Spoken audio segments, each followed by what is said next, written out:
everyone. Thank you very much, everybody, for joining. My name is Miko Esekutovic. I'm the curator and CEO of Therme Art, that is part of the Therme Group. And I want to thank especially my co-moderator Emma Dexter and everybody from the British Council, and also our media partner Dezeen for making this talk possible. We have already a history of collaboration with the British Council. The last talk we held together in Venice. It was under the title "The Right to Refuse" in the exhibition of Kathy Wilkes. It was in November last year, and it seems to be already centuries away from our time today. I remember we were standing together until our knees in the water on the St. Marcos Square. And I was thinking, now it really starts with biblical, basically, plagues. We have a flooding. Before we had the Amazonian rainforest burning. We already forgot a little bit about this. And in between, we had a plague. And now also we have a current situation of international protests and social unrest. So I think this is the framework of our talk.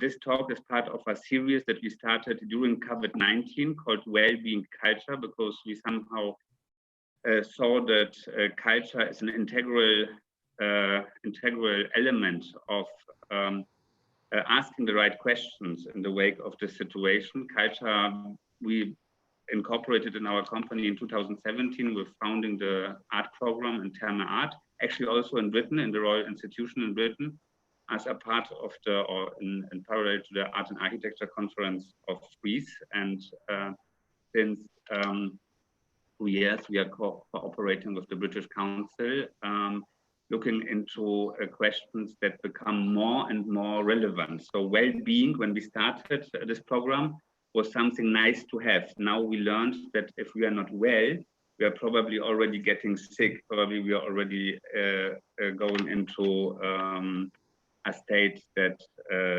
we don't want to be in. We had 2 talks already during the series. The first one was together with the Serpentine Gallery about art and architecture, and how art can basically change architecture into the better.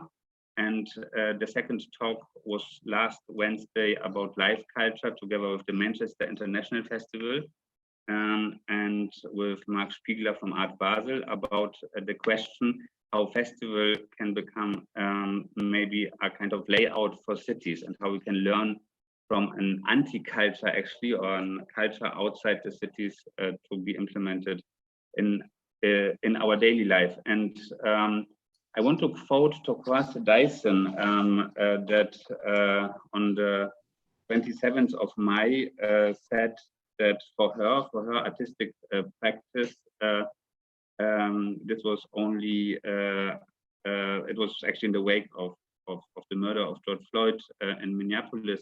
She said that how this could happen out of a state system in an urban environment in a moment of distancing.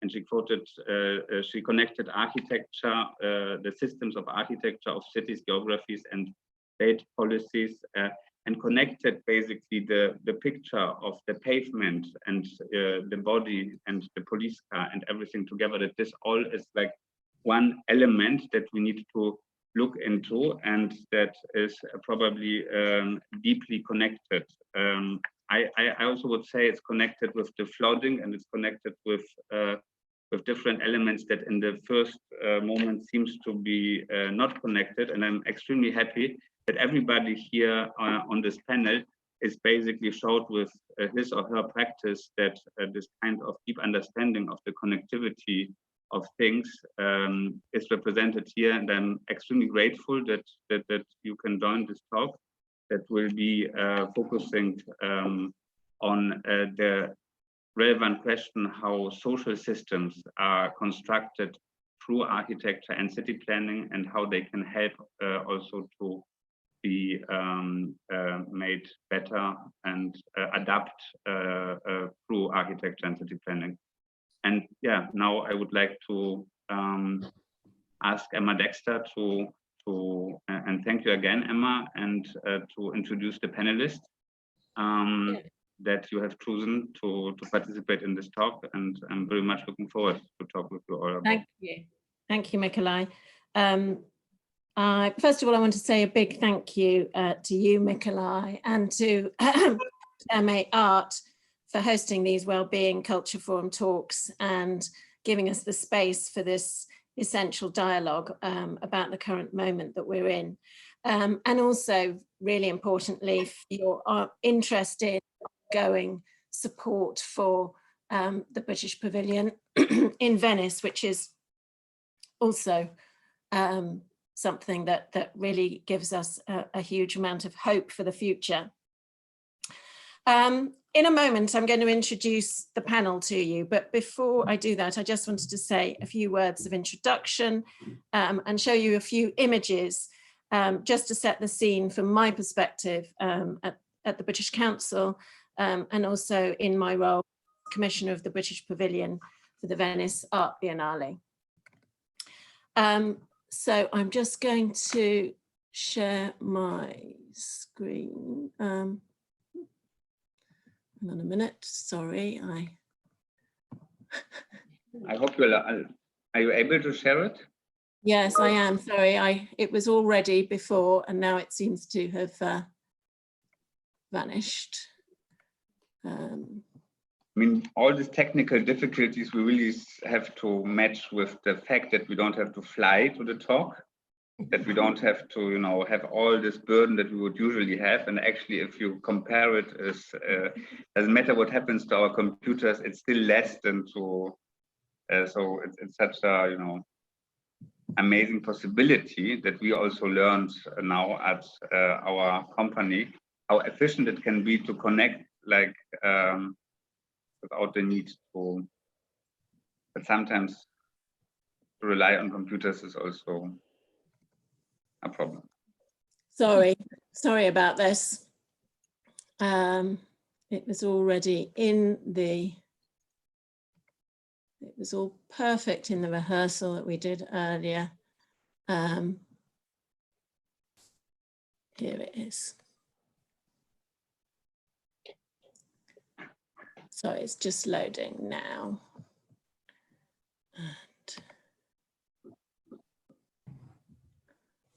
Okay.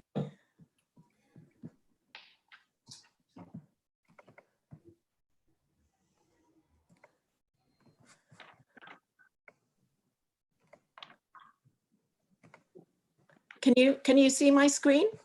No. No, okay.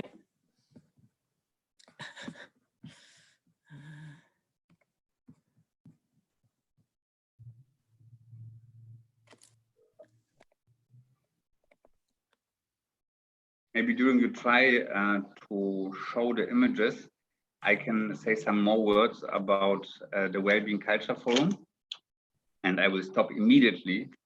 No, I've got it now. Perfect. Sorry.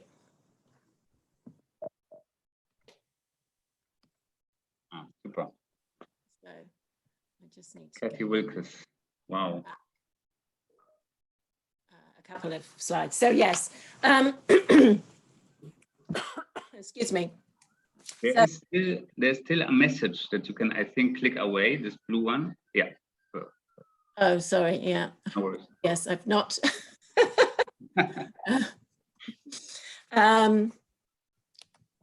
So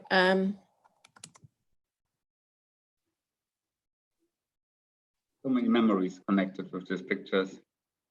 Yeah, here we are. So I think the first question that you want to address, Mikolaj, is the whole question of Venice and what's happening there now, but also in a sense what it represents and what it represents as a city and what it represents as a space that can be, if you like, taken over. So the first slide, of course, is Villa de Barlo, Folly from 2017. Just a reminder of what the building looks like. And then the next slide is from Ireland, from the Architecture Biennale that was curated by Caruso St. John in collaboration with the artist Marcus Taylor. Sorry, for some reason it keeps going on. I must have clicked something. And I think it really links very neatly that particular manifestation to today's topic for discussion, because they very specifically created a public space on the roof that was for socializing and also for contemplation of nature, again, something that we'll touch on today, but then left the interior of the building completely empty and used it as a space for collaboration with other artists. So Kate Tempest came and did a performance, for example. And so it was a space for collaboration and discussion.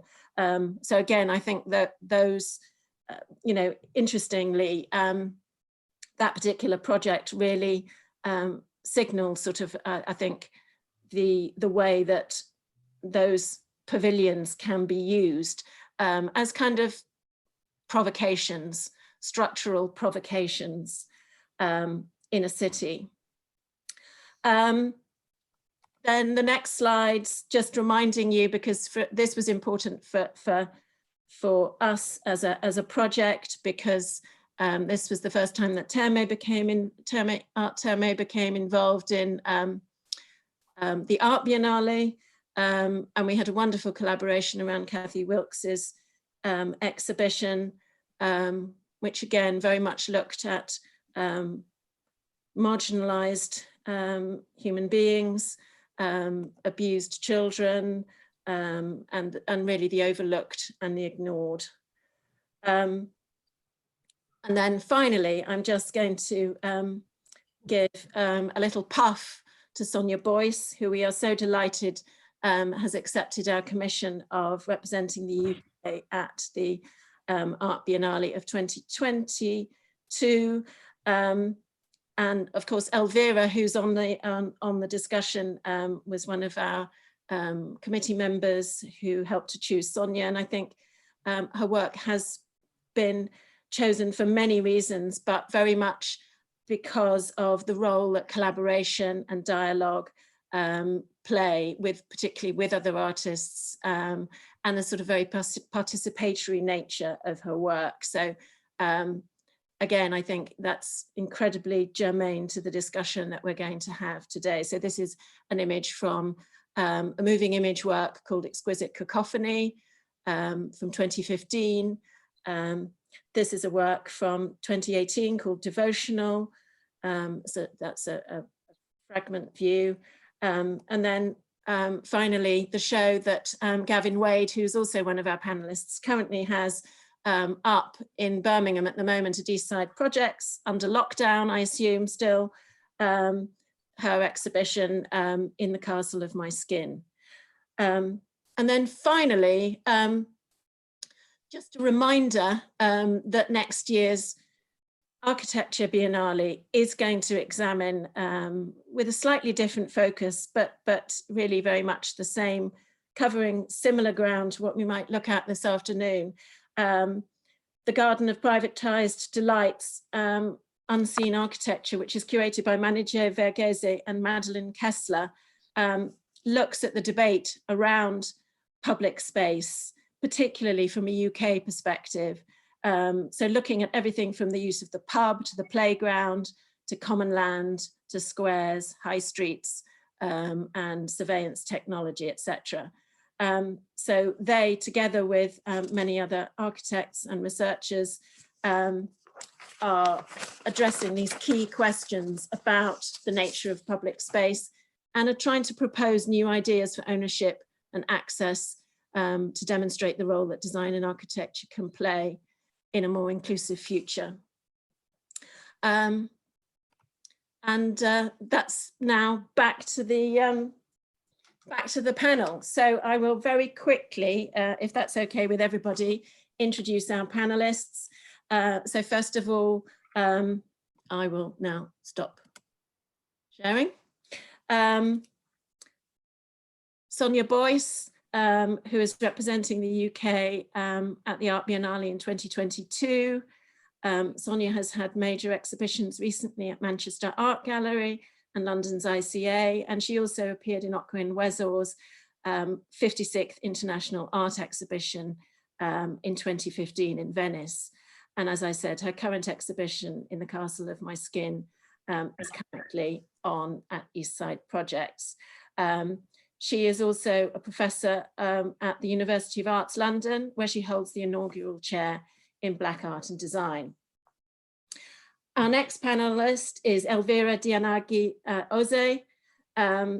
Elvira is affiliated to the Department of Visual Cultures at Goldsmiths and the Thought Council at the Fondazione Prada. She previously worked at Creative Time as senior curator in New York, has also curated the Gothenburg International Contemporary Biennale and worked both at Tate Modern and is now the director of the Showroom Gallery in London. Her practice has a particular focus on multidisciplinarity and very much focuses on the everyday and artistic interventions in public space and the public sphere, and looks for overlooked non-Western narratives and epistemologies. Our next panelist is David Kohn, who's director of David Kohn Architects Limited. He's an architect and educator whose practice is particularly involved with the social life of cities and is again very much indebted to an idea of working collaboratively. He's working on a big new project for market halls in the centre of Birmingham in collaboration with East Side Projects.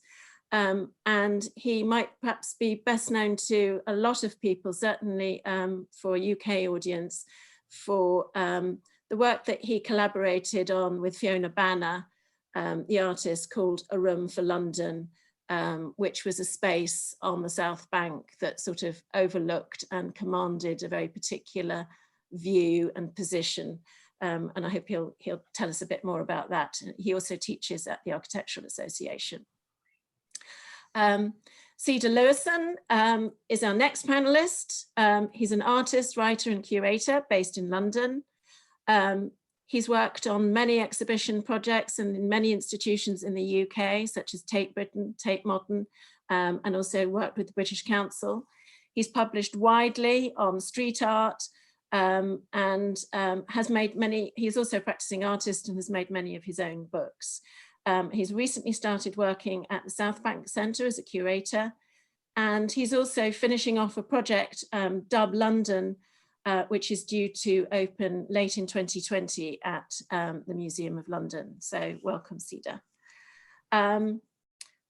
Next, Gavin Wade is an artist and curator, director of East Side Projects. He's also a senior research fellow at Birmingham City University, and he co-curated Sonia's exhibition in the Castle of My Skin and numerous other exhibitions. And he's got a very wide range of experience of making art in public, everything from Twitter to naval frigates to cathedrals and parks. Yeah, he's also published widely.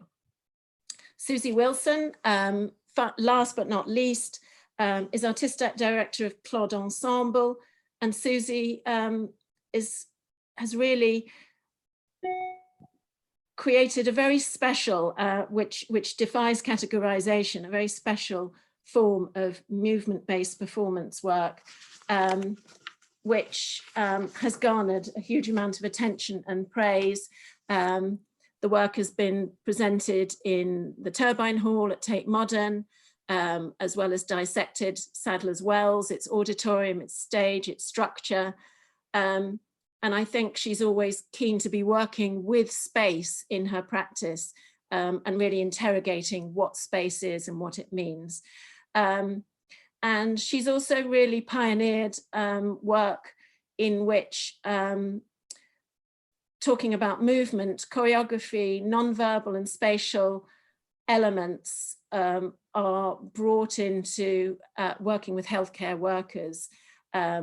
So she also enjoys a position as an honorary professor at Barts and London School of Medicine and Dentistry. So again, bringing in the dimension, I think, of health and well-being as a really important consideration, a much overlooked consideration, I think, when we're obviously looking at many modern cities on a global scale. So Mikolaj, that's our panel. I was wondering, would you like to ask the first question, because you have a very particular take on Venice, the Venice Biennale, so we could kick off with that and then move on to some other related topics. Is that okay? Thank you very much. Yeah, sure. I mean, thank you very much for the introduction. You don't need to introduce anybody to me because I'm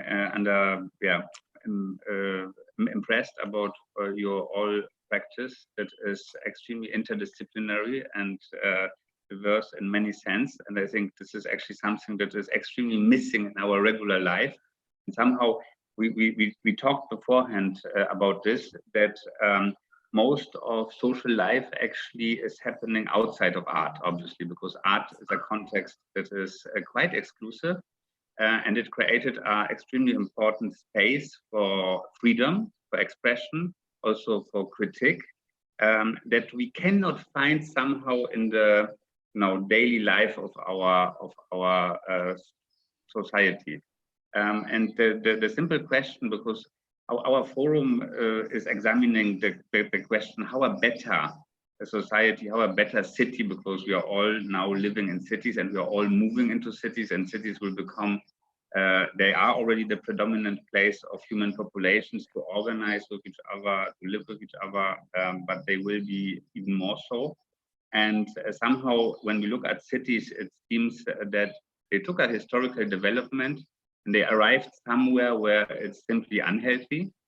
So, there is a reason that COVID-19 is spreading so fast to big cities like New York. And the question is also regarding our life quality, also regarding justice, also regarding many of the topics that you all worked with. And when we looked at Venice and we looked at the Venice Biennale, we're looking basically at historical buildings that are recontextualized and put it into a new narrative every single year. But this is not happening in our inner cities. In our inner cities, this historical buildings, memorials, and the history is basically built in stone, and it stays like that, and is untouched because it belongs to banks, it belongs to to a different kind of value system. The question is, can't we learn from Venice and implement what we are celebrating every year in Venice in all of our cities? Can we put more of this artistic practice into our daily life, not as an exception, but as a regularity? And I would completely open. So whoever likes to start to build this bridge, I would be. I would. Elvira, you look like you're ready. Yeah.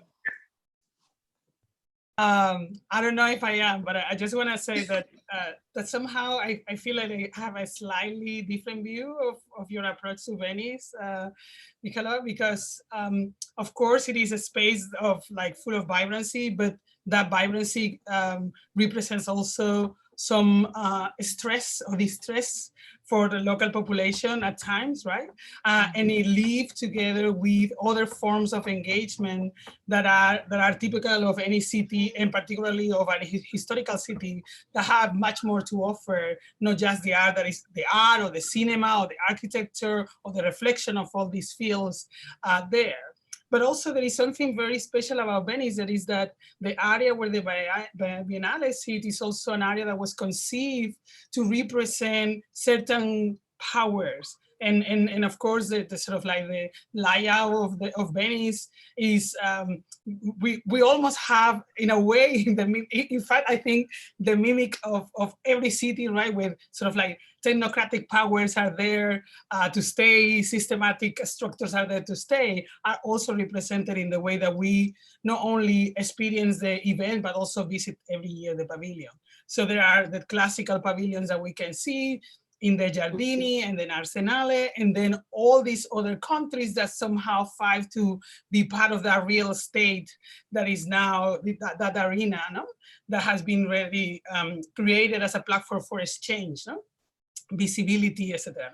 So I think like both what you were presenting, but also the other side of it, which is how so much of the powers of the city, the voices of the local community, but also all these other countries that historically have had no representation or no building, right, to represent their practice, also get into the larger debate. No?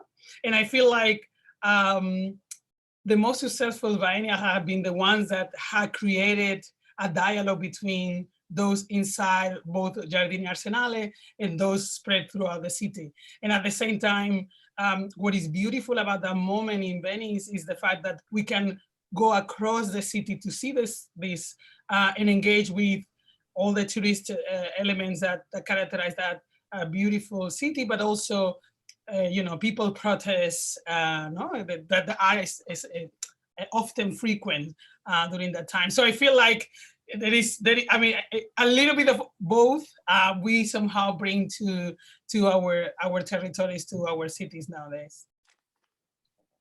Sonia, would you like to?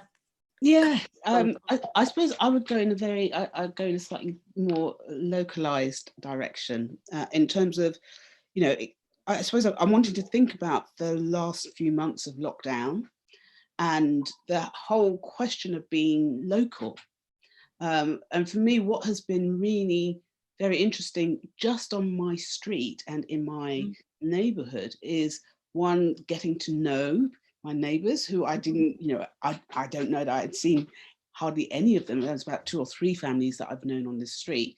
And suddenly out of this crisis, the street pulled together in a way which in a kind of very contrary way, in that we were distant but next to each other.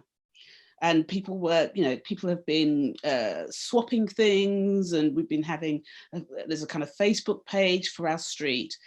And I found that really very interesting, that in this moment of crisis where we have to stay apart, we found another way to connect, and connect with those who are strangers next door to each other. So that's one thing. And then the other thing that's has been interesting, and it kind of connects a little bit with what Elvira and Mikolai have been saying, is having to rediscover the neighborhood. You know, finding, so, you know, one couldn't get certain items because they'd sold out in a particular place, and finding stores that I've walked past all the time, or finding that there are small traders who are selling from their homes. And there's one just up the road from me who has chickens and was selling fresh eggs to everybody, and through a very localized network, there was for me a kind of there's been a kind of remapping of my very locality that I was not aware of or had just ignored. And somehow it's this crisis that has revealed that. And of course, I've, you know, thinking about somewhere like Venice, and as we all do when we go there, we find ourselves often very lost in a corner that we didn't quite know about. And I do wonder what it's like actually for those who are resident there to constantly have to consume all these other people that come in and go out, while for them it's still their locality. I have no answer to this question, but I think the recent events have thrown up some of those questions. I think, I mean, I heard Francis Morris talking on the radio last night about Tate Modern and the sort of need to rethink. And, you know, I think large institutions are now thinking, how can they, I mean, you know, they've all, most institutions aspire to connect with community, but I think probably this is going to have to require a much more fundamental change in terms of a relationship with locality. and thinking very differently about who your audience is. Sorry, yeah, do please put your finger up, your hand up, sorry, if you want to talk. David. Well, I just going to say something following Elvira and Sonia's comments to Mikolai's question about Venice. I think what's interesting is, you know, we're at this moment where we're going to emerge from our homes and go into a city, which probably for many people is a bit daunting. What are the rules? What can we do? What can't we do? Where can we go? How do we meet other people? And I think that impacts two types of space. There's the public realm, which presumably now is going to become much more closely connected to private interests around restaurants on streets, etc. But there's also all of the interior spaces that surround the public realm. And I think this question of a city that is like suddenly emptied.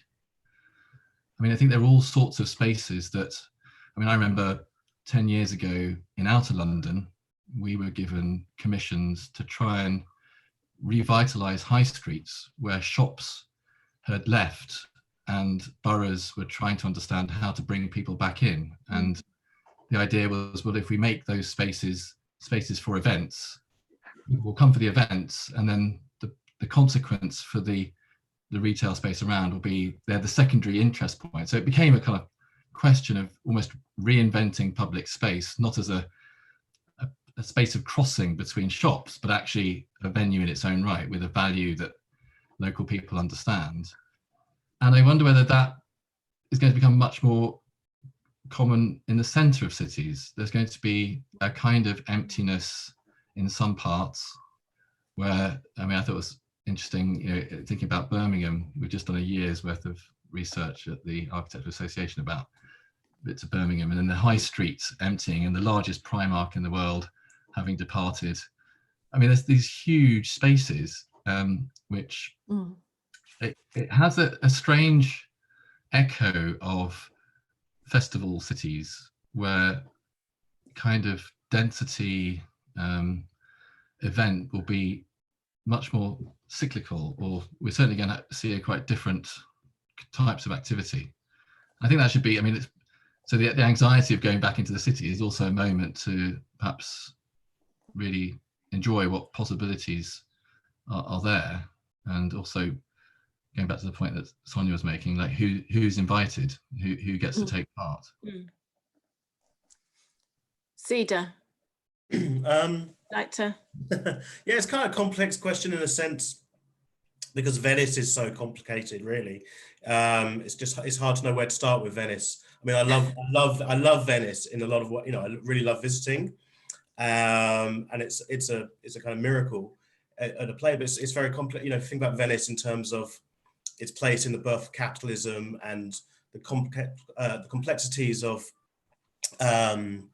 just being in Venice. I mean, if you ask what could we learn from the Venice Biennial or Venice as a location, it's quite tricky, because it's such a kind of luxurious place, and it's not, so basically not everybody gets to go there. It's a very, you know, it's a real luxury to get to go to Venice, which, you know, we're all lucky to take part in. So I don't really feel that's something we need to learn from. I think, you know, Venice is not, in my opinion, for the people. It's a very exclusive, you know, think of the yachts at Venice and the fact how much, it's even just getting into the Biennale. I usually manage to blag in somehow, but it's quite expensive to enter it. Just to get into the Biennale, it's quite expensive. And then when you walk around the city, you're always struck by there are people selling bags and people who don't benefit, or, you know, there are migrants there and so forth. So it's a very split city. And as I say, it's fantastic, and I love the history, and I love visiting the historic museums, and I love looking at the art, but it's very split, like all cities, obviously, like, you know, there's no city that isn't like that. But I don't necessarily feel that's something to learn from. I think, in a sense, I think they should make Venice more for the people somehow. And if anything, we need to be able to bring that spirit of excellence, of bringing the best art in the world, or the best architecture, to each of our cities. So we should build, you know, so everybody should be able to participate in that, however that is. And obviously there's bigger and more questions about how travel, etc., is going to change after COVID. But I think, in a sense, it's really how can we bring this excellence to the world would be my thing. I mean, I think you've raised some really interesting points, Cedar, because what you're talking about is beauty, but you're also talking about a city that doesn't have cars, which contributes to its beauty and the fact that it has a human dimension. And I think, you know, I think many of us hope that, you know, discussions that are happening about much more cycling, etc., in future, for a variety of reasons, not forgetting climate change, that right to beauty for everybody is so important. And when do we talk about it? Susie, would you like to come in? Oh, you're on mute. There you go. Can you hear me? I was thinking about how buildings, the kind of idea of repurposing and recontextualizing buildings. And I suppose in my work, I have been interested in how buildings are regulated or how they regulate people. So that's very different in a healthcare setting like a hospital to an art venue, but there's both have very strong kind of histories and conventions. So I'm interested in what happens through performance when you begin to stir that up a bit. So for example, having a drama class or a dance class in a medical school, or doing a performance of women knitting outside the Houses of Parliament, or bringing an owl into a shopping centre. So how can the way we use these buildings help to create a really powerful dialogue and understanding between very different sectors?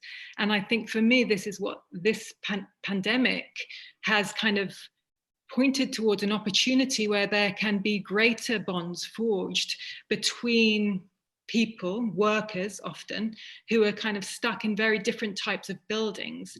And how can we like occupy those spaces differently? So there are examples in London of arts organisations working in healthcare centres, of health groups, you know, that are focused around particularly mental health, but all sorts of different health needs being situated in cultural institutions. So where culture is placed in terms of kind of health and well-being, I think this is a really interesting moment. And the more we can kind of move between buildings, get out of buildings and create connections between buildings across the city, feels like the more understanding and kind of shared language will develop, which it seems to me is what is really needed right now. Gavin. I think, yeah, I mean, I echo a lot of it. Probably just say that, be a bit more direct and say that what you would learn from Venice is what not to become. And you don't want to be forced into a position where you rely on tourism. And so from my perspective, the Biennale has to rethink what its format is. It can't remain the same. Why do I need to go? You know, during lockdown, I was writing a 100-verse poem with 19 people around the UK and around the world on Twitter. And a line popped out about maybe I'll never go to Venice ever again. And is that so bad? Is that the end of needing to travel around the world in that way? So I think the challenge is on the curators and the artists within the Biennale to establish what is its purpose, what does it do for Venice, and what does it do for its people? Because it is such an extreme concentration of wealth, and it has been for such a long time, that no city should aspire to be like it, magical and special as it is. If any city aspires to be like Venice, then they're just destined to be a horrendous future for humanity. So I just think we should be doing exactly the opposite of what has happened in Venice. And I hope that Venice will also think about how to do that as well. I mean, just to follow up, and I mean, I tend to agree on that, but I think in a way, when I was last in Venice, Venice in itself it's a kind of, the whole place in a sense is a museum. As soon as you get off the plane and enter Venice and you have to pay the extra tourist fee or whatever, it feels as if the whole of Venice is in fact a museum in a sense. That's how I was thinking of it in a way when I was last there. Anyway, I just wanted to add that. But I think even that is like, it's the wrong sort of museum. It's a museum based on the establishment and the power of wealth to maintain itself at any cost, regardless of any other social benefits, just at the cost of being the most, you know, extreme center of wealth in the world. So it's interesting. A bad model. I mean, I find it really interesting because if we look back in times, it was actually started by poor artists to support the local art community. Yeah? So the Venice Biennale was actually an art fair, like Art Basel, just for the Italian artists to exhibit their art. And only within 100 years, it became structurally something completely different. And this shows us how easy it is to restructure something that seems to be written in stone, but actually is only on a very thin paper actually of history. And what I also found super interesting is that the criticism that I absolutely share is still saying that we should bring Venice everywhere. Yeah, we should bring what we want to achieve in Venice to our own city centers. This was a little bit the starting point of the question, because this kind of creativity and resources and imagination that we allow in Venice to happen because of the resources that we can attribute to it is actually happening in Venice. Instead, it could happen, and then we wouldn't need to go to Venice. That's very true. In our neighborhood. And this is just one last point. What everybody was connecting to the locality. So Sonia said about the remapping locality. I think it's so, this is why it's also interesting to go back to the roots of Venice, that we're local. So Venice became so incredibly successful because it started as a local initiative. And this locality is something that has to do with participation. So if you basically go out of the street and you understand your direct environment, and you know your neighbors, and you know the products that you buy, probably where they are produced and how, and what is behind this box, then it's something that allows you to own it. And this ownership is exactly, Gavin, what you criticized, that it's the wrong ownership in Venice. But yeah, please. Yeah, I just want to strongly oppose your idea that more art happens in Venice than in my living room or on the street or in the park, or every one of our living rooms that we're looking at here, even the white empty spaces, come from things that we have learned from art. They're about exhibition, they're about ways of making things, creating spaces around us. Art is the thing that is everywhere. When the Venice model is the thing that makes it seem like it's only in very particular places. It tries to create a lie and an illusion that this is where art is, but it is everywhere. It is when we draw our curtains. It is the way you have positioned the plant in your room. That comes from art. But I think it's important to remember that there is a Venice outside of the major events, right? And also, like, I don't know if you had done that. I mean, I had the luxury of visiting Venice outside of the time of the biennial. I don't know how many of you had done that. Particularly, like, for instance, Sonia, you're gonna be encountering a different city every time you go in, sort of like in crescendo towards the final presentation. But that there is something to be said about, as you were saying, Nikolai, about the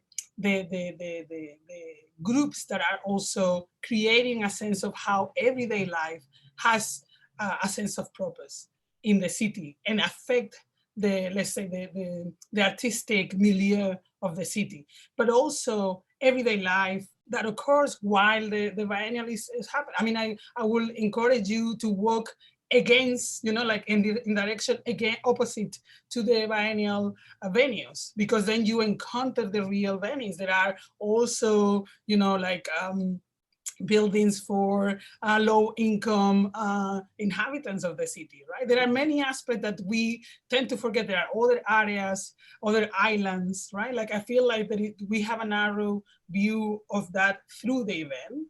And also, I think that the question of you, Nikolai, and Gavin are considering is about changing the model of the biennial altogether, right? And when I have had the opportunity to work with the idea of the biennial in mind, I had never been framed by it.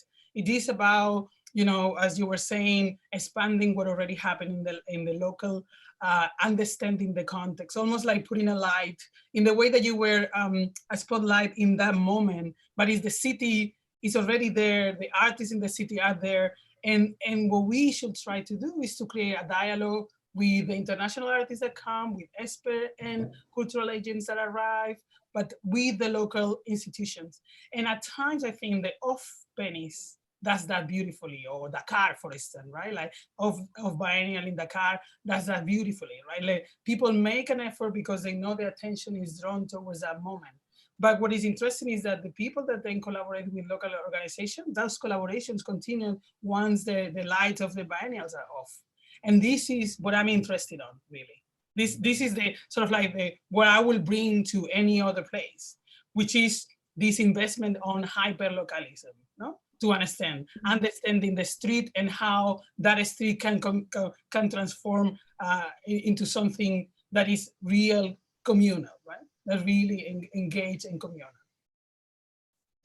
Yeah, I think this debate, I think we've often used the word Venice to mean the Biennale event and everything that brings with it. And then of course the city is another entity. And I mean, obviously, I think perhaps Mikolai's initial question was about both of those and the sort of intersection of those. But I think what you're saying, Elvira, is really important, that that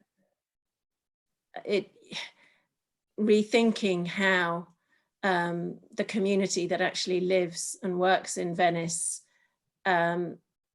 is able to own its own space as well. That's I think that's a key question that I wanted to look at, really, was how do we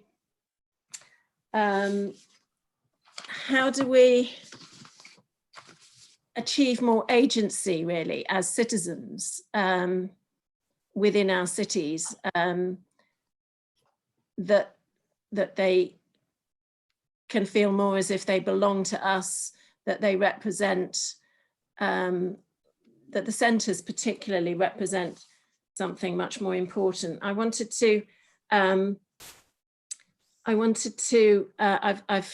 stolen the idea of Elvira, who I know admires Henri Lefebvre, the French philosopher. I was going to read a very quick quote from him. Change life, change society. These ideas completely lose their meaning without producing an appropriate space. New social relations demand a new space, and vice versa. So I was thinking, how are the structures that we inherit from the past within cities, how do they define our social behavior? And how can we kind of escape from that? How do they delimit people's behavior? Because we inherit buildings, we inherit public spaces, we inherit museums from the past.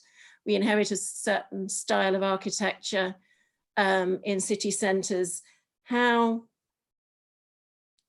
do those structures actually inform our behavior and how we think about ourselves and our society?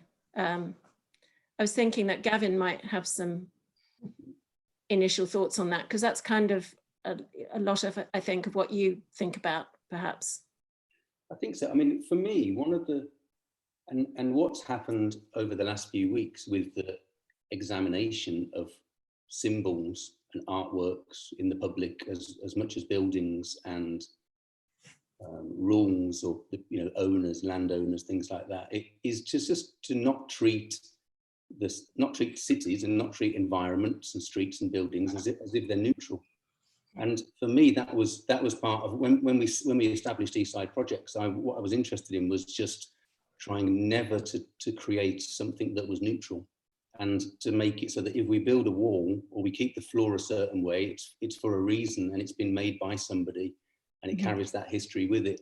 And I think that's what underpins this idea of how you look at a city. You can see it as just a set of assets, or you can see it as a set of social histories. You can see it as a set of codes that you can connect with, and change, you know. And I think in a way it's about how a city opens itself up to be questioned and to change over time. And, you know, in a way, again, why art is everywhere around us and so useful is because the way that we experience and look at it changes what the art is. So one week we won't even notice a statue, and it won't be functioning, it won't really be exhibiting, it won't really be acting as art, but at a certain moment we begin to see it, and we see it as art, and we can use that, we can agree with the principles on how the artwork was built, or we can use the artwork in our minds to judge things around it. So you may not always want to rip down an artwork that comes from a racist history, because you might want that artwork to judge its surrounding buildings and the people who own the land on it. So sometimes clearing it away may be the opposite of that. So I think it's this transparency that is really important in that. Sonia. I'm going to interject there because I suppose one of the things that I thought about before our panel discussion began was this question about so-called public art as we understand it, and the question of the public, and the question of how people relate to it. And I'm particularly thinking about, of course, the pulling down of these monuments, these statues, and the way in which the impulse and the movement of people to do that has been about insisting on non-sanctioned actions. You know, there was a question here about agency and who has agency. And I think that we can't be having this conversation actually without that somewhere sitting in the room, is that there's been a movement not just in the UK, but across the world, which is insisting on a different kind of agency that isn't about being, that isn't sanctioned. What do we do with the non-sanctioned? Particularly when public art and publicly commissioned art is coming from a place of sanction and power. How do we think about that? Now, you know, I'm not trying to talk myself out of a job or any of that outside of because, you know, I'm sure we all receive money from you know, kind of public funds as well as private funds, but there is a power question here. There is a question of authority, and the idea that you can tear something like a public statue down. And many have been working on these things for many, many years, but that it actually happened was actually a shock to the system, to my system, not just to the world system, but to my system.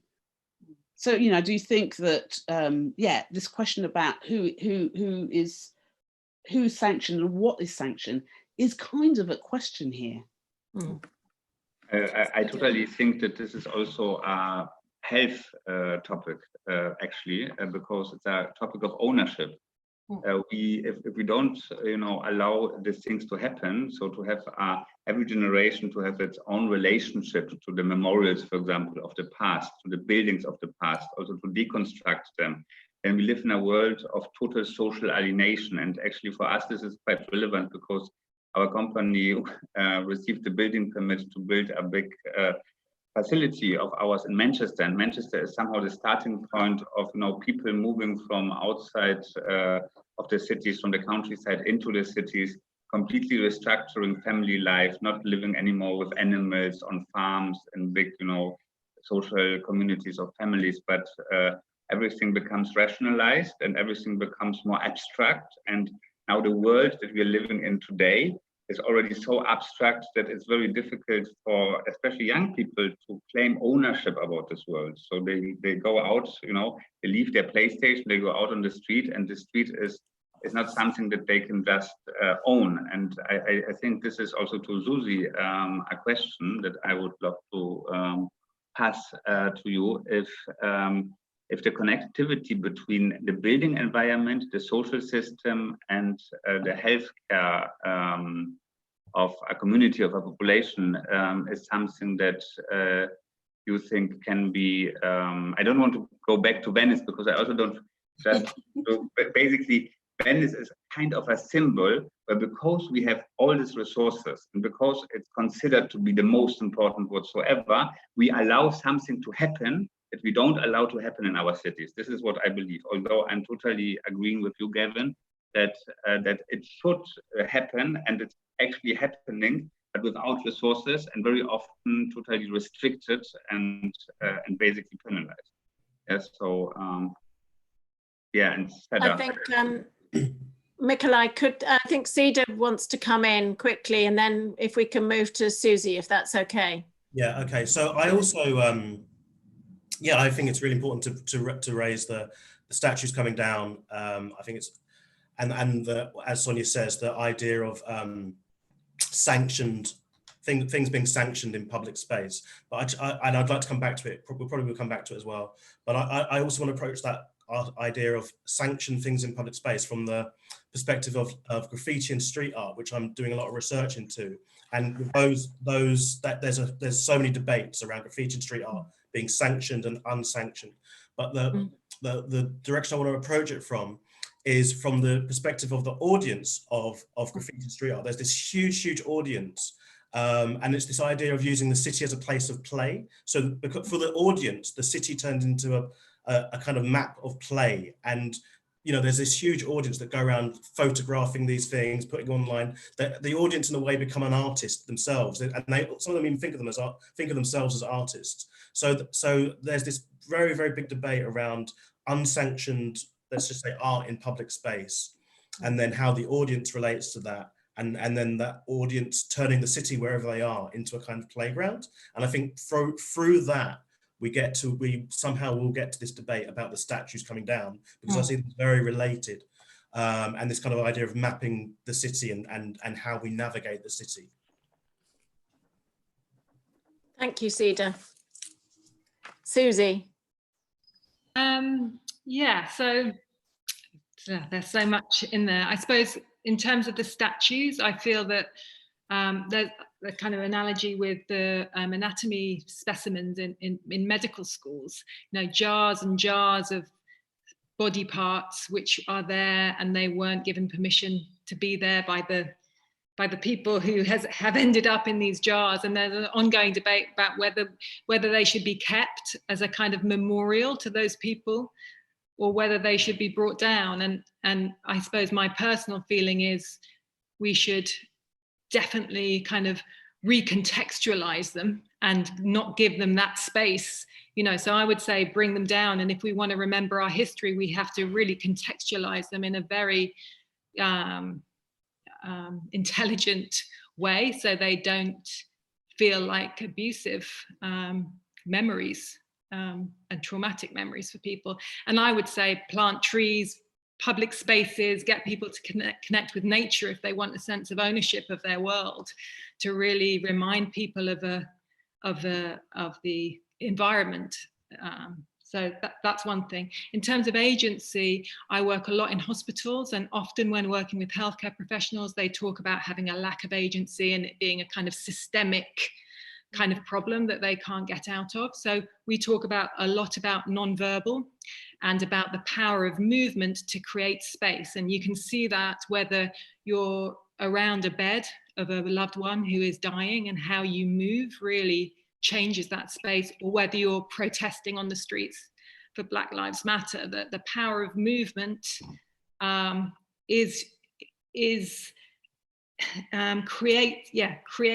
creates space. So the more intelligent, I think, and articulate we can be about movement outside things like dance or sport or sex, you know, that we think about a kind of articulate, intelligent way. I think Henry Lefebvre talks about spatial competence.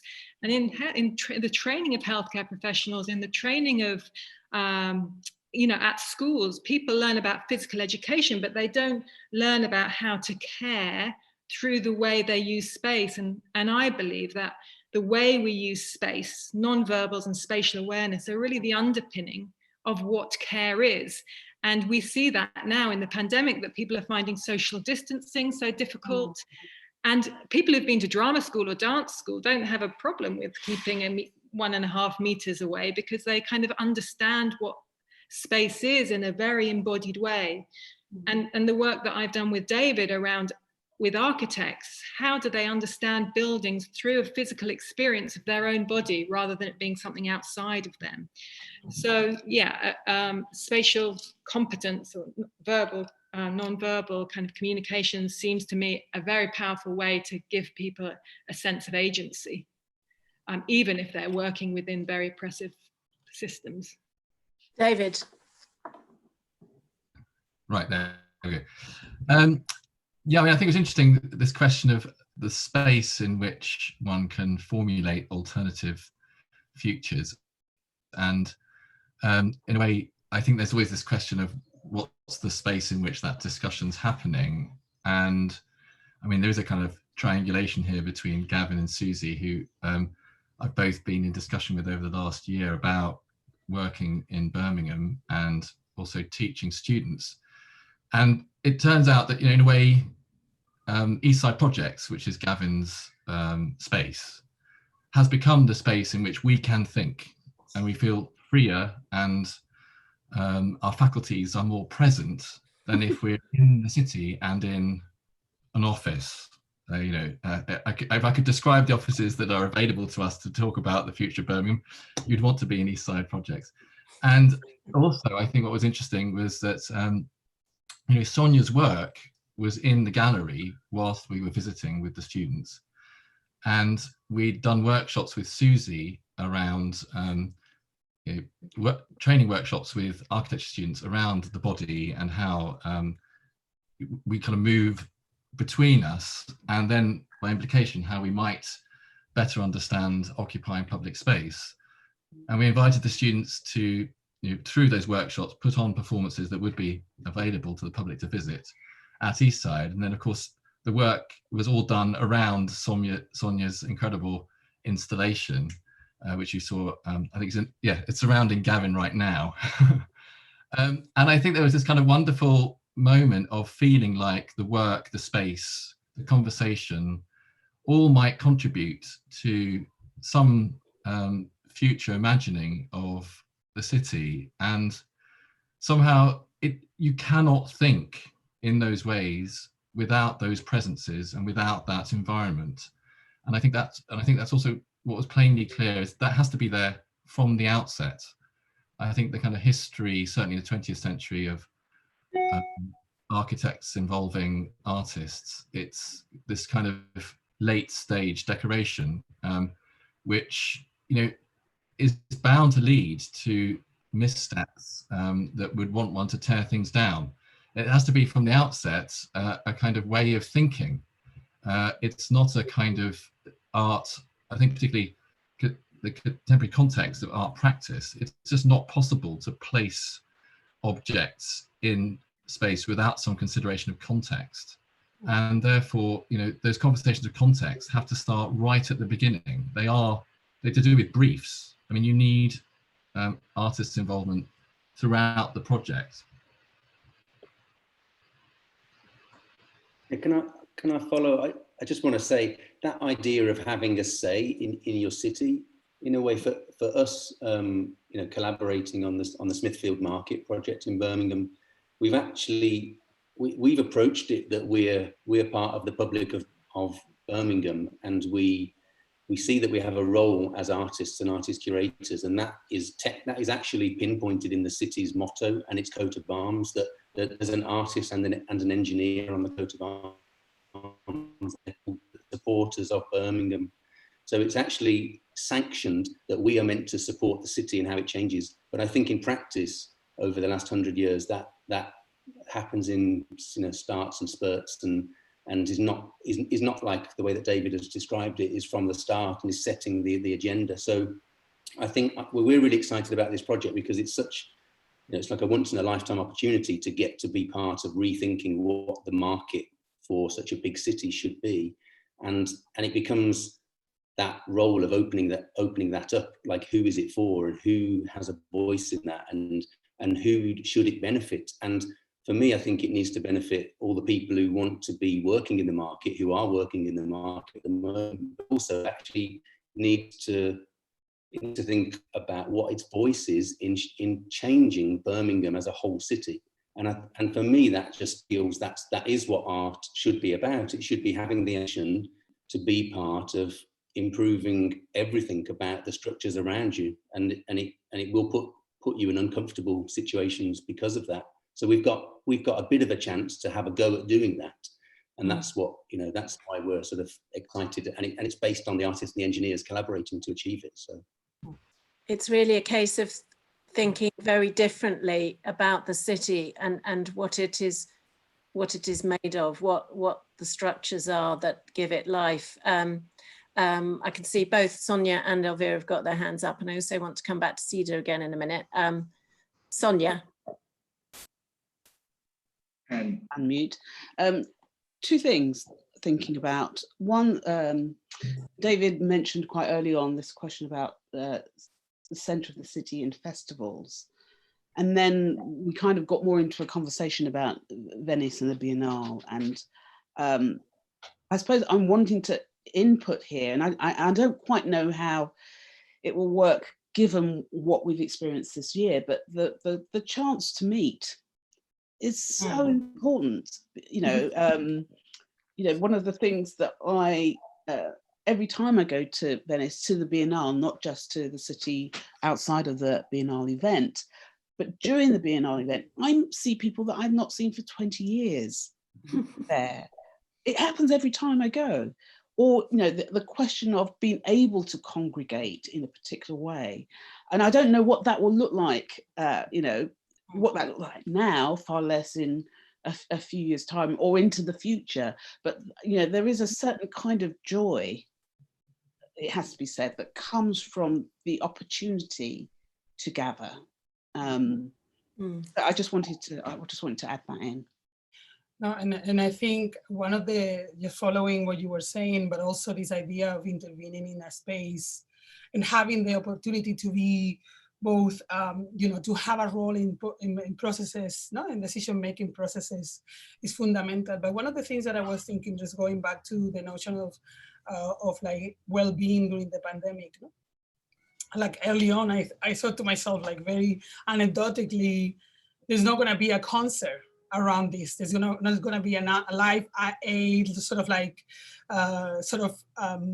fundraising event, global at a global scale that will bring people together, as we have seen in other moments in history where disasters and health issues have affected large parts of the population.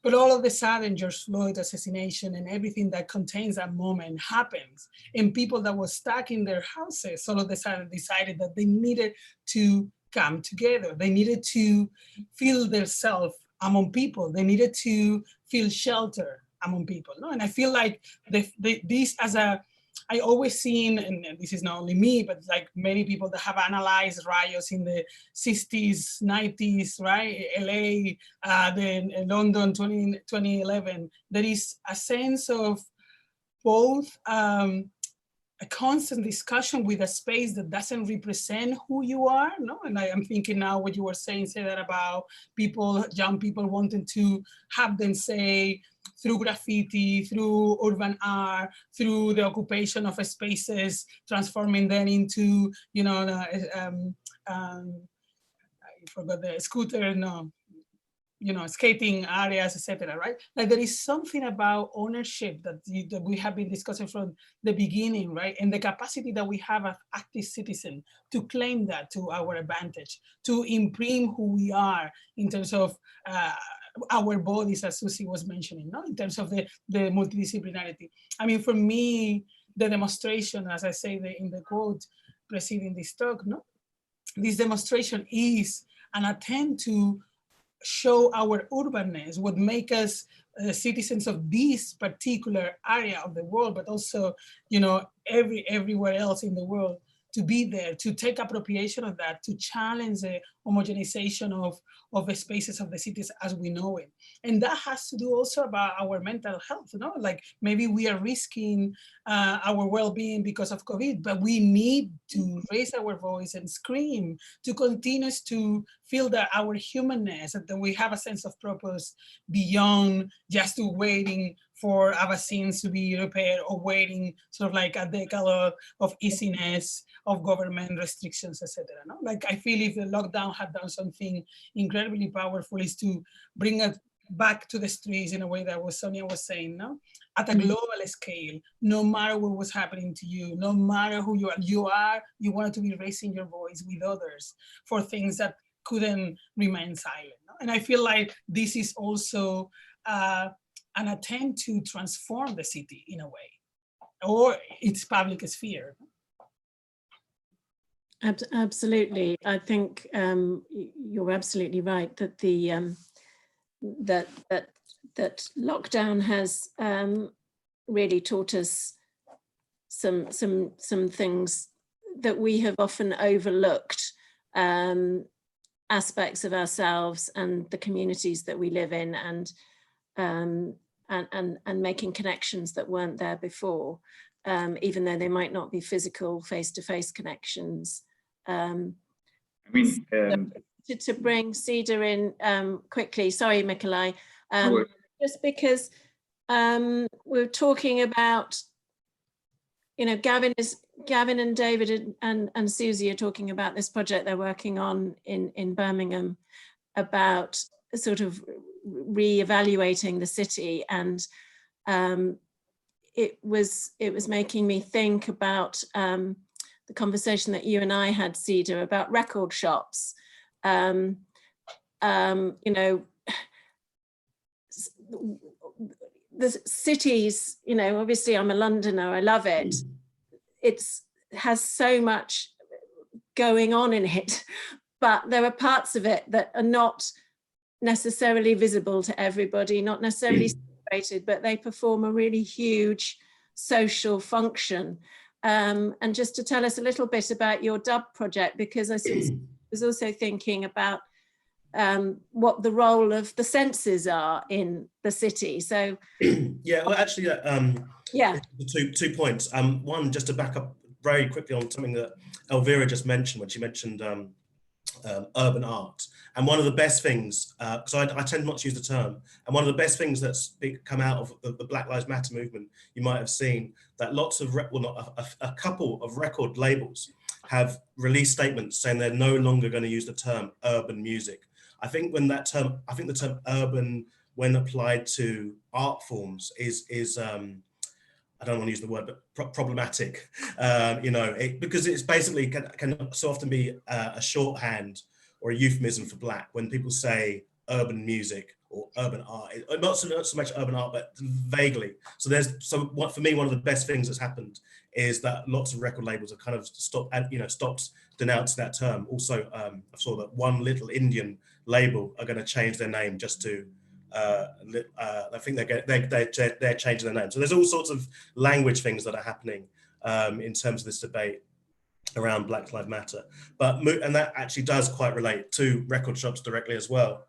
And it's true, I have been researching reggae record shops in London and the history of reggae record shops starting from Jamaica and how they kind of migrated to London, and that is such an amazing and interesting history and leads to a kind of local histories which are not often told at a wider level. It's a very specialist kind of history, but it also it's at one level it's very specialist, but at another level it's very mainstream, and it affects, you know, if you watch an advert for a car or air freshener, they'll probably be using music that's been born somehow in those record shops or from that scene. So it is very, very mainstream, but also very, very specialist at the same time. But just in terms of, even if you want to be very, you know, distinct and just thinking of the kind of the architecture and the aesthetics of those record shops, they really are a very, very, very unique environments. that's really quite amazing when you delve into it and the history in them. But they can be quite hidden in the city, and if you don't really know about them, particularly you know, there are record shops for all different genres, but I'm really looking at the reggae record shops. And I know it's something that Sonia is quite interested as well, and it leads to so many other things. It leads to sound system culture. Maybe we're going to talk about carnival later, and actually they can be the heart of you know, these political discussions that happen. If you want to talk about the riots in Brixton or Notting Hill Carnival, when there've been riots there, when I was a kid, I remember them. And those record shops are often the places where, you know, conversations can happen, and that, you know, people are free to speak. You know, they're real community zones. And I think actually there's a lot that museums and galleries can learn from these spaces that such as record shops. And when I've been going to these record shops and doing the research, and I take my research with me, and I get the computer out and I show people these historic images of other record shops and producers and stuff. And the people in the shop, and actually oftentimes, I have to say, it's a lot of times it's older Jamaican men. You know, it's a really specific demographic that you're talking to here, and they're a demographic that would never go. Most of them have never been to a museum. A lot of people I'm speaking to in these record shops have never visited a museum, which I think is really, really sad. But, you know, but there's something, you know, there's something in that as well. But so I think, you know, maybe take the museum to them. I've had amazing conversations when I show these historic photographs. They're so interested, they're so knowledgeable, they know so much about the history of the photographs that I'm showing them that we're trying to research on academic levels, and they just point the people out and they know them, or they've had, you know, personal interactions with lots of these images. So I think it's a very rich subject, and it's been a fantastic honor to research it, really. But yeah, that's it. Fabulous. What you described, yeah, just you described basically these record shops as having a very strong social function. Yeah, that's quite interesting, because it reminds me in Mark Bradford's storytelling about his barber shop that he created a community center out. And, you know, listening to him talking about this barber shop and about this other life he came from, where he was actually 40 years old before he became successful as a contemporary artist, and this barbershop seems to, you know, be as a source of his creativity. But going back there seems for him to be as important as the art that he's created, and to provide through this barbershop and through this community center now also a social network for other people to participate is quite an interesting thing. And we have a kind of, from our feeling, we have two layers on every city. We have a layer that is quite social alienated, where you don't really, you know, big corporate, Starbucks, whatever. And then you have on the other hand this kind of functions that can really provide more than just a barbershop or just a record shop, but also a social hub. And I think what you are saying is absolutely true and right, that museums should go into these directions, and more of the spaces needs to be created. So the city is really a kind of environment for humans, and not an environment for goods and services to be exchanged. That's, I think, for us, obviously, the human body is a very important part of it, and we see now, you know, brands like Dior going local also. I think this is a trend. And actually, Sonia, what you described with Venice is quite interesting, because Venice obviously is also a local thing, because the community, the art community, is very international. But when you meet in one place, it's also like the street outside. You know, sometimes it's even better known, the street outside. So it's maybe a little bit going into this direction of the question from the beginning, how this kind of practice, like Gavin, you described, and I learned now a lot about your center, can be implemented more strongly in society, because I think that would be a really great outcome that would immediately have healthcare effects in our view, because I think the more the people can participate, the more happy and healthy they are, and the more they feel that they really own. This is exactly what you said, Elvira, when they have ownership over there. Because our body, this is what we learned with COVID-19, is not stopping here. It's actually connected on a bacterial level with all the other bodies, and it's all the time communicating with the air that we're breathing in and out.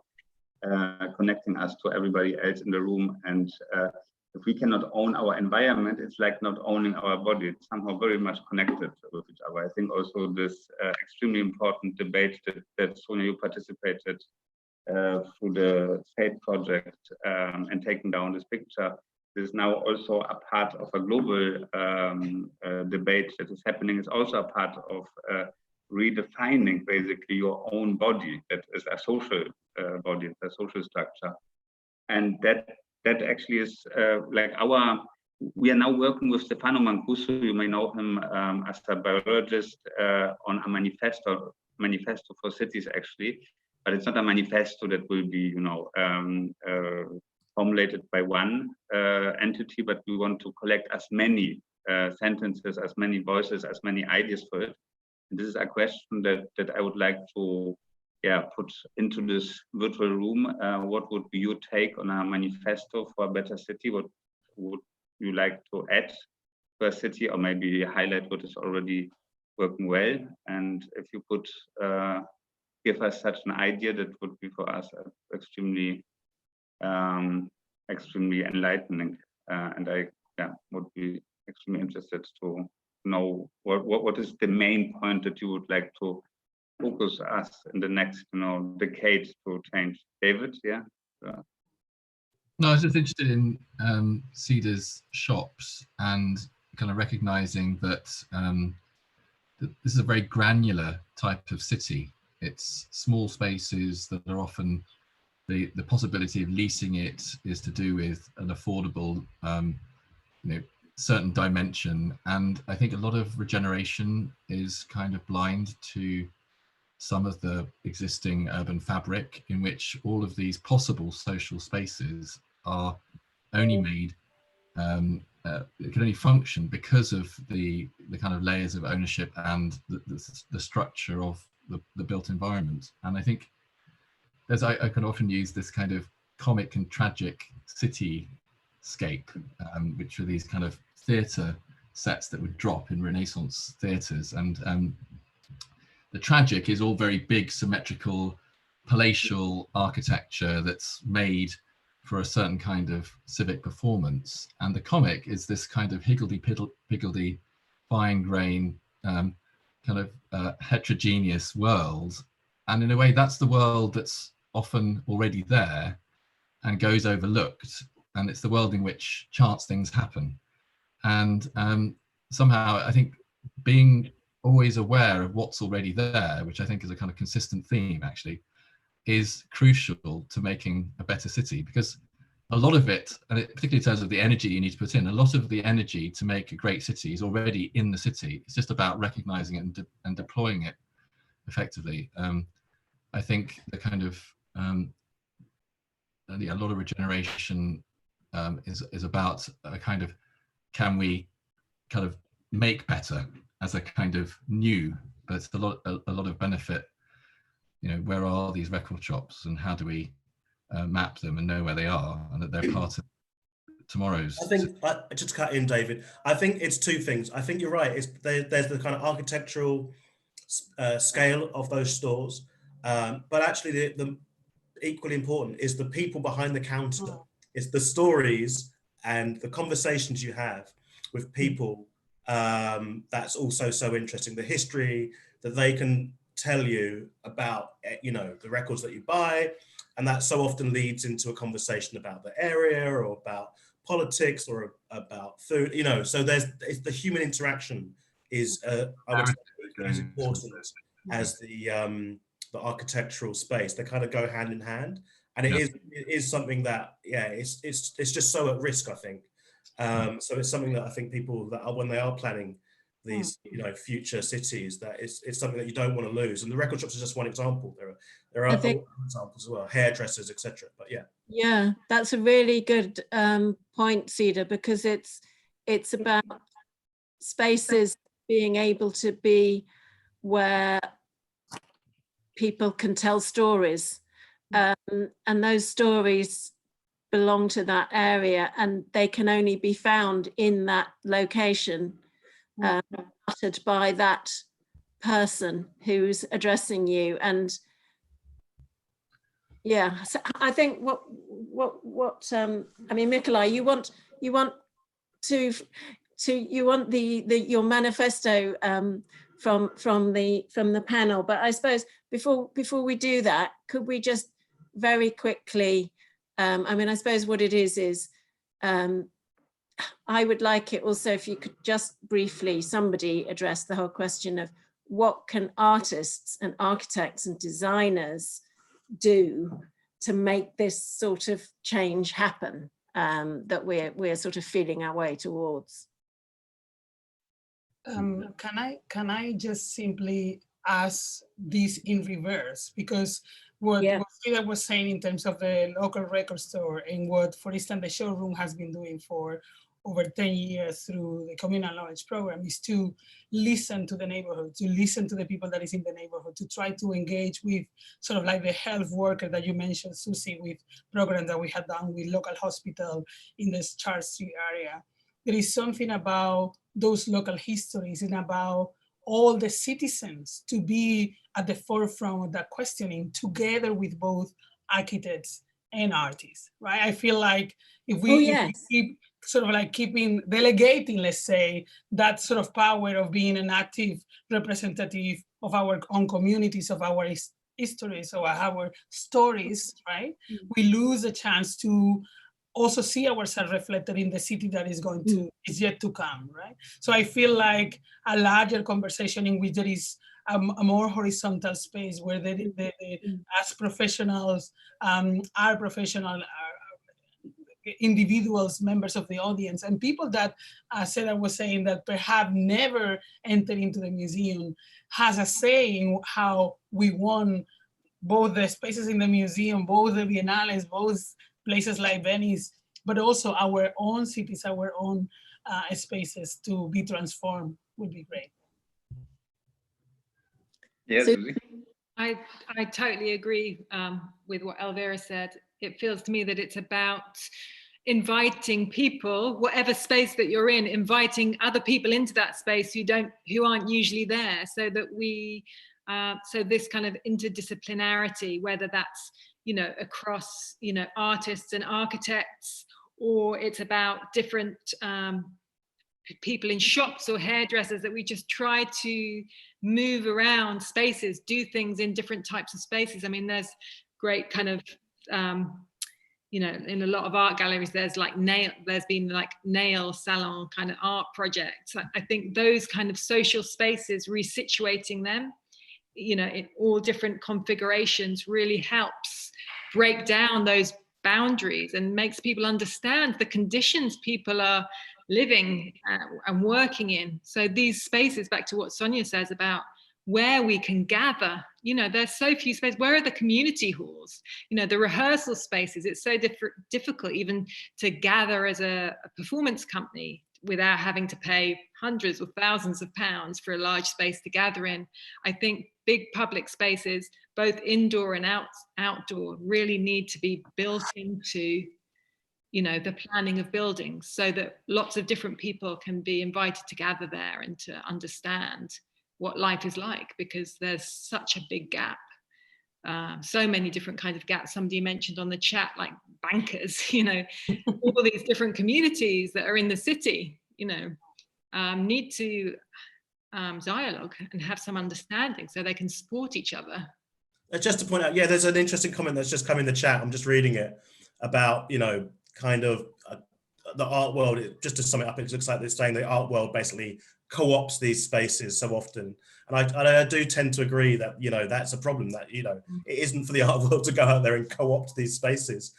But what you want to do is help keep these spaces going and help them survive. That's the important thing. And, they're part of they should be, I think museums and galleries need to be part of the communities that they're in. And they don't need to eat up their neighbors for sure. I think it's very much like, even the word ownership for me is an issue that I think artists and architects and designers can deal with. That I think it is very much about what you do in what we call public space. Who are you serving? The majority of the time, we're actually serving private interests. So I think we can think about how we occupy space, not through ownership, but through stewardship. And I'm sure that word can be misused in all sorts of ways, but I've been listening to these lectures that Belfast University are doing on the post-pandemic city and approaches to it through health and social justice and planning rules. And the last talk, they were talking about informal cities and informal ways of actually the horror of having to have a formal city, which is all owned and where the money is, and then this informal cities all around the world, of course, where there's no planning at all. And just to ignore that and to treat it like it just happens is again and again the crime that governments do all around the world. They just let it carry on. So this was a planner trying to say we should be looking at what works in informal cities, and there's loads of brilliant things that do work, and anticipate those and help that and support that and think about not having to own it. But within that community, one of the phrases that he would use is that they would need to place stewards, and they were often community centres or galleries or libraries or places, but they have to be given the instructions that you need to protect this bit of green here so that in 20 years time we can release it back out, and so there is a pocket of green within this huge informal area that happens. So it's just looking forward, and that comes from design thinking and planning thinking. And then if you look at the lecture, one of the Civic Square lectures in Birmingham over the weekend was with Alistair Parvin, and it's an incredible text. Like, every single person watching this should look it up and read it, and it explains about land ownership in the UK. And I think we all know a bit about it. We sort of have the inkling of what it is, but even he just describes in detail the phrase landlord and why it's called a landlord, and how that goes back to the formation of the idea of ownership of land in this country. So until that's removed, nothing will completely change. We will only be existing in the system that is designed to oppress and get people ready to go to war, basically. So like, we do all have a role to talk about the alternative systems and structures, and to sell it, to show the world how it can be great and how you can be part of it, and also just to look out for those people who are coming up with great ideas, to adopt them ourselves, use them and share them as we go along. I think that is an ongoing important role for all of us. I think it's quite interesting how festivals became in the recent years a kind of alternative city. So everybody was basically escaping the city to live at festivals, and the festivals became somehow more real because more engaging the creativity of the people going there in the cities itself, as a kind of alternative universe to the city. As you cannot express yourself in the city, you go to the festival, and festivals, reach like 100,000 of people attendance. Creating own cities like Burning Man is an example of something that I know that a lot of people in culture are very hesitant to look into, but actually, if you are going there, you can see how you said it, David, that there's this potential already in the city. And if you look at Burning Man, you can see what happens when people are completely free to express themselves without boundaries, actually, or almost without boundaries. Then the amount of creativity is incredible. And I somehow, I also agree with you, Gavin, that there's suppressive structures that are suppressing this creativity. And actually, people, instead of, maybe ownership is the wrong word, but instead of being engaged and being able to transform something that they find into something else, they basically use their own personal energy into purchasing stuff. So into basically buying something that was already presented or prepared for them to be consumed. And this is, I think, also from a mental health perspective, extremely dangerous, because people are not fulfilled through this consume, only for one moment maybe, but then it ends. And when they create something from the beginning as a project together with other people, I like very much Sonia, your quote about cooperation. This is, I think, something that is also starting now in the art world to happen, to do something with other people, with not not to maybe to support what you said, Gavin, not to own it completely, but to share the ownership. Also, this is a mega trend internationally, now also implemented in our economic system, the shared economy, where I see a big chance to, you know, to share an experience of creating something with other people. Yeah. Sonia, what would be your sentence for a better city, or what would be your idea to highlight, to implement, or to? Oh wait, you are muted. You don't want to miss that. I would say that I don't know, and I don't know if I'm allowed to say I don't know. You know, I was looking at some of the comments, and in a way there is a kind of mirage, I might say, that somehow those of us in the art field have a knowing. We have an answer, and I think we really need to fess up to feeling our way through things and not necessarily having the answer to something. I'm just looking at a particular question here about that we're there to make something better, and for whom, and who says that it's better, and from what perspective is it better? And it's, you know, I have to admit, I'm starting from myself and what I want to see as better in conversation with others, and hopefully coming to an agreement about what, but not always coming to an agreement. So I'm not going to suggest that I have an answer. I have a desire to see things that I think are working very badly work differently, allow much more possibility to express, for people to express something than I see existing at this moment. But I can't say that I have an answer, because that would, for me, that would, yeah, I'm not sure, it doesn't sit within my head very well, that. It's definitely now on the list of my very favorite answers. I don't know. That's really, I mean, obviously it's a very, very intelligent answer and very true. Yeah, we can't know. But we can try. We have to try, but we can't know. That's totally true. Yeah. Uncertainty is a great organizing principle, let's say. Absolutely true. Yeah. This is actually something that also Sumaya from Counterspace said regarding, and Frida Escobedo also, regarding space in the city, that we are basically tending to always assign a function, always define, yeah, instead of leaving the ambiguity so the things can happen, you know, and that's actually also a very beautiful, exactly what you said, Elvira. Actually, I don't know, it's a perfect answer to wrap up this this conversation, Emma. I'm sorry.